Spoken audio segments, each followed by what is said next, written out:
गांव जिला बुल्ढाना जैसे छोटे शहर का एक पानीपुरी बेचने वाला लड़का प्रसाद अपनी फैमिली के हेल्थ के लिए और प्रिवेंशन के लिए 2,77,000 का HD501 ले सकता है, तो आप क्यों नहीं ले सकते।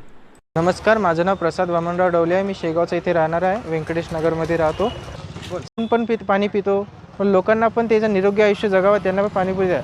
हा माझा पाणीपुरीचा बिझनेस आहे. मग पाणीपुरीचा बिझनेस थ्रू मी कॅंगन वॉटर त्यांना देतो. तुमचं हे पाणीपुरीचं आहे श्रवण पाणीपुरी सेंटर. तर आता काय त्रास? खूप औषधं घेतल्या मी, अकोल्याच्या डॉक्टरच्या गोळ्या वगैरे घेतल्या, पण काहीच फरक नव्हता. बरं. गोळी चालू असली म्हणजे बरं वाटत होतं, गोळी बंद केली की जसं तसंच होत होतं. पण जेव्हापासून केंगन चालू केलं तेव्हापासून एकदम 8 दिवसातच मला खूप आराम पडला. अच्छा. आणि आता मशीन बसवल्यामुळे तुम्ही आता फ्रेश पाणी पिता? आता फ्रेश पाणी पितो. आता तर अजिबातच पूर्ण प्रॉब्लेम सॉल्व्ह झाला. ओके. तर म्हणजे तुमचा व्यवसाय पाणीपुरीचा आहे हो. आणि परिस्थिती एकदम साधारण असतानाही तुम्ही 2,77,000ची मशीन घेतली, तर काय विचार केला तुम्ही मशीन घेताना? महाग आहे असा विचार नाही आला तुमच्या मनात?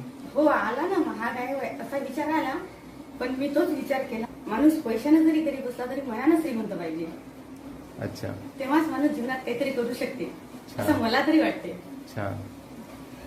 आणि असा विचार करूनच मी पैशाची जुळवाजुळव केली आणि केंगन माझ्या घरात लावलं. पैशाचा जर विचार केला तर माणूस केंगन कधीच लावू शकणार नाही. आम्ही पैशाचा काही विचार केलाच नाही. आम्ही फक्त त्याचे फायदे अनुभवले आणि घरात केंगन लावलं. छान.